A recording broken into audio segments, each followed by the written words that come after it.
People, welcome to Newspaper Breakdown, 23rd of the 1st. A couple of news stories to go through, as always, about 5, some long, some short. As always, there's tons of news out there. I'm not going through all of it because I don't want to. But we'll start with Nadim Zahwai and his taxes. That's one of the big political stories in the country at the moment. So Nadim Zahwai, he used to be the ex-Chancellor of the Exchequer. If you don't know who he is, he was Chancellor of the Exchequer for about a week. He's embroiled in a tax scandal. Nadim Zahwai came from his previous company where he actually started YouGov, which is the polling company that you may have seen. He was one of the co-founders in 2000, I think it was like May 2000, something like that. When it started, Zahwai got no shares. However, shares were allocated to Gibraltar-based company Balshare Investment Limited, which was held by a trust controlled by Zahwai's parents. Straight away, alarm bells. He has claimed that this was in recognition of his father's role in setting up YouGov. However, YouGov's records show that his father actually put in £7,000 2 years after the company started. Through investigation, no one of who was around YouGov at that time has any recollection of Zahwai's dad being involved. That could just be bad memory. I can't remember tons. I can't remember tons. But you'd think that you'd remember someone helping you set up a fucking company. There are many questions over this at the moment, but it all boils down to: has Nadim Zahwai fiddled his taxes? That's it. That's where everything comes down to in the end. So you'll read articles where they've got 7 different questions, and these are all the questions we have to look at, and this is everything. Basically, for you and me who aren't doing the investigation, the one question is: did he fiddle his fucking taxes? This story was actually first reported back in 2017 with his connection to this company. However, nothing really happened then.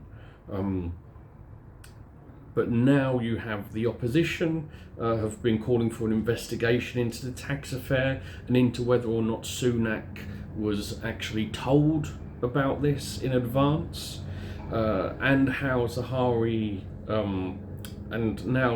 is also resisting calls to resign, which is always a good sign for an MP when they're having to resist calls to resign. That's like getting the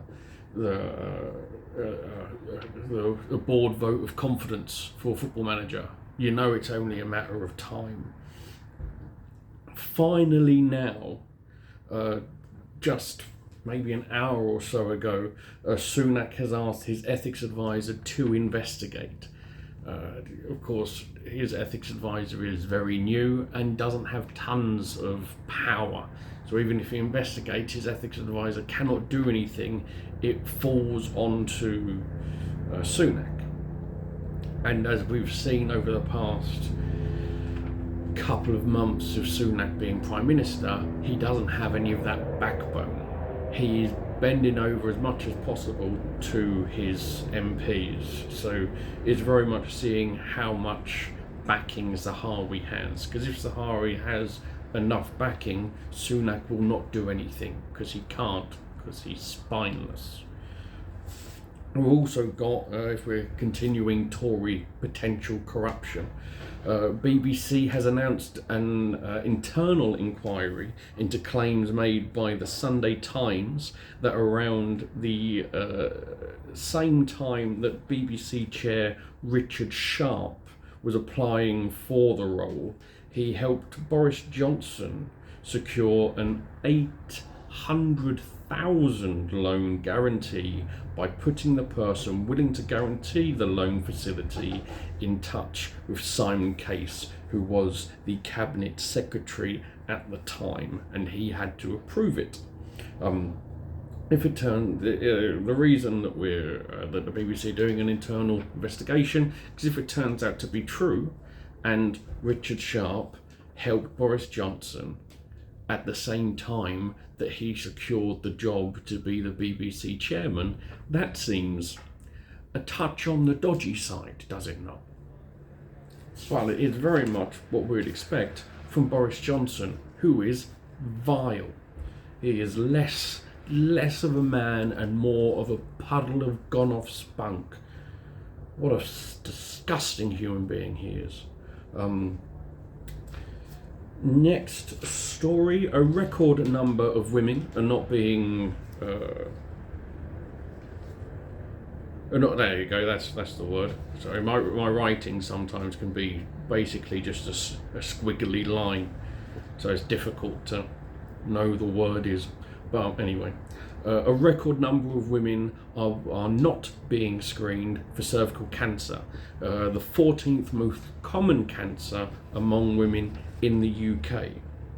Although it is preventable through vaccines and screenings, approximately 3,400 women are diagnosed with over a quarter dying from it each year. Around 30% of women between the ages of 25 and 64 have never been screened or are not up to date, which is the highest number in a decade. This is...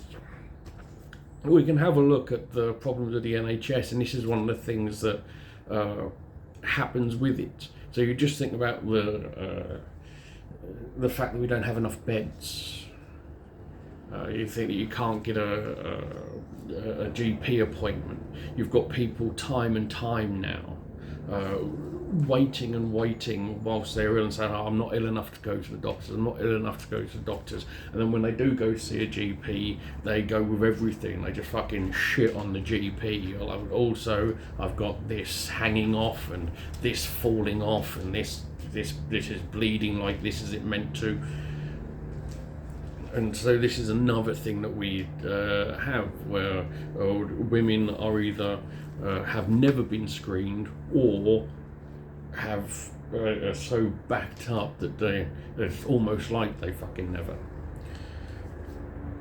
Vaccines as a whole are falling, with vaccine rates among teenagers falling. They're down 7% in girls in year 8 at school and 8.7% in year 8 boys, compared with previous academic years. You know my opinion on that. Not vaccinating your children is the coward's abortion. 16% of those working in cervical cancer sector believe enough is being done to support cervical screening uptake, and 20% think enough is being done to ensure high vaccination rates. That is not a very high percentage. That tells you that the majority believe that not enough is being done on anything. The thing is cervical cancer is one of the few cancers at the moment that we can eradicate. We can get rid of, no more. And being able to eradicate a cancer is fucking huge. It's one of those times where you're proud to be human. Look what we can do. Look at our intelligence. Look at our ingenuity. Look at working together we can fucking achieve.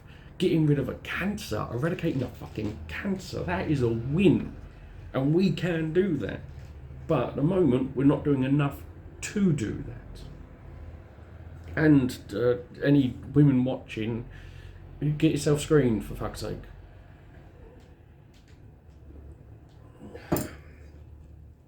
Two news stories left.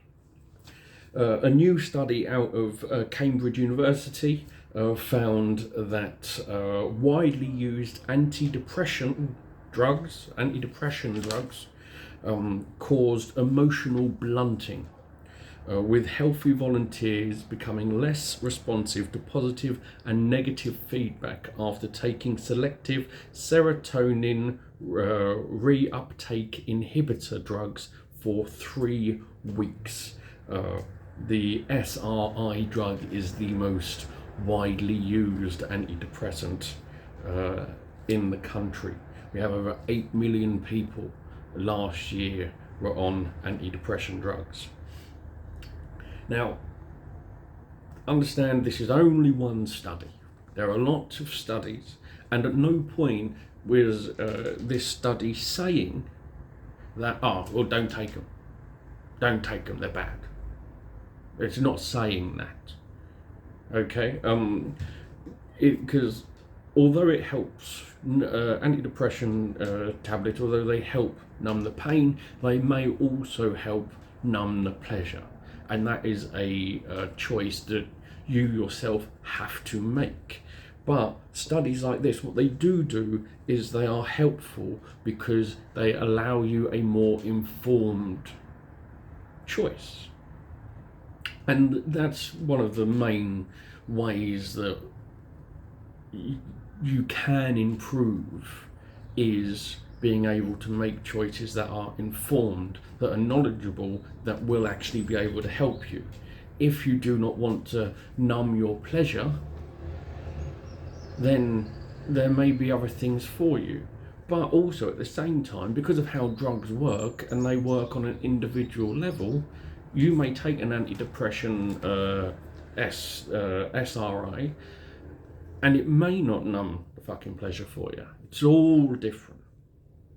As I say, this is only one study. However, it may, along with all the other studies, allow you a more informed decision, which is good.